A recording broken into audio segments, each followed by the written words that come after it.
Helicopters cut through the night, armed to the teeth. They fire a barrage of missiles down at a dense forest. The explosions briefly illuminate them against the starless night sky. Shadowed in the forest below, two sides trade gunfire from unseen vantages. And then suddenly, illuminated by his own LMG, it's a penguin. What? Yeah. A Penguin's Memories, A Tale of Happiness, is notoriously the Penguin Vietnam movie. It was produced by a Japanese alcohol company of all things. Centauri. It stars their penguin mascots from their line of commercials where a penguin sits drinking beer and watching a female penguin at a distance, and then he cries. Yeah, they made multiple of these. So you want to talk about the Vietnam Penguin movie based on all that? Yeah, fuck yeah. Well, alright then. So, A Penguin's Memories, A Tale of Happiness starts insane. Cute penguins clutching guns, getting blown up, shot, dying. It's a visual experience. Mike, the protagonist here, barely escapes being caught with his squad behind enemy lines. After breaking down watching the horrors of war firsthand, he's rescued by his comrade, Al, who doesn't make it out.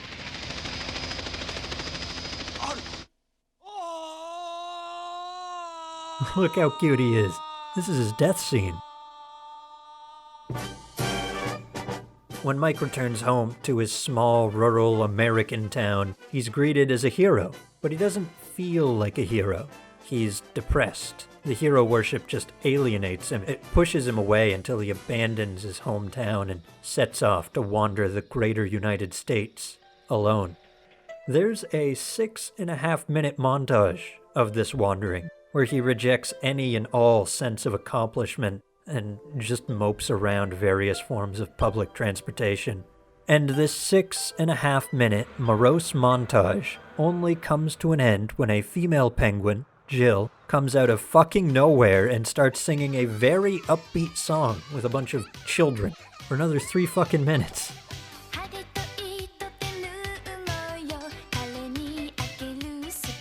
This is a very jarring tone shift, but it works within the narrative.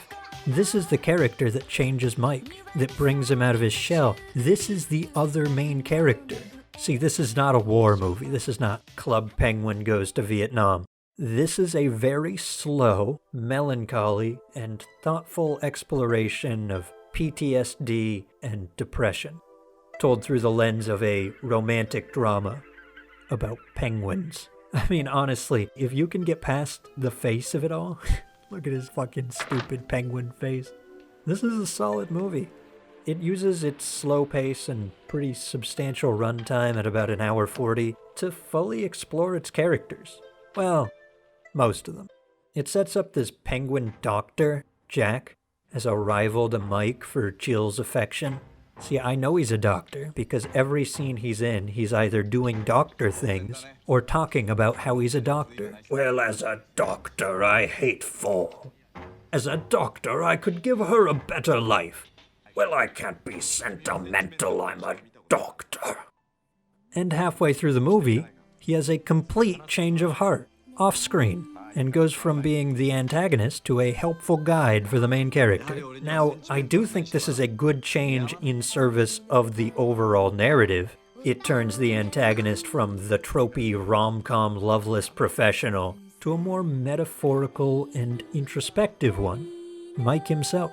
But it just highlights how unnecessary this doctor character is. Like, other than tell us that he's a doctor, he has no narrative significance. And other than his change of heart, pretty much every character decision is understandable, while still maintaining drama and suspense. And granted, it's not without its flaws.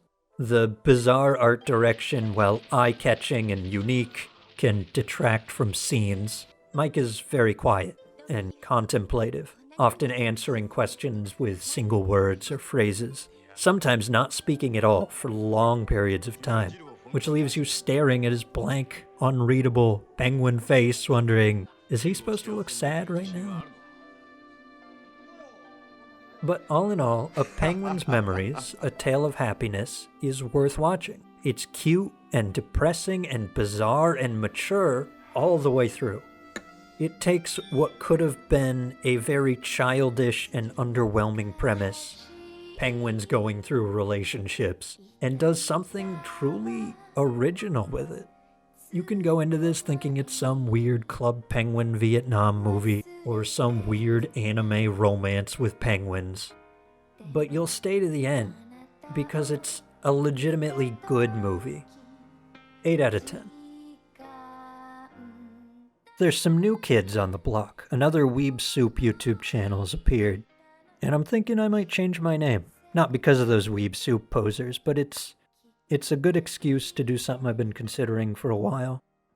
I don't really like the weeb part of Weeb Soup. Too many stigmas, not really me. I don't know. Thinking about it. Anyway, subscribe to see if I do that, eh?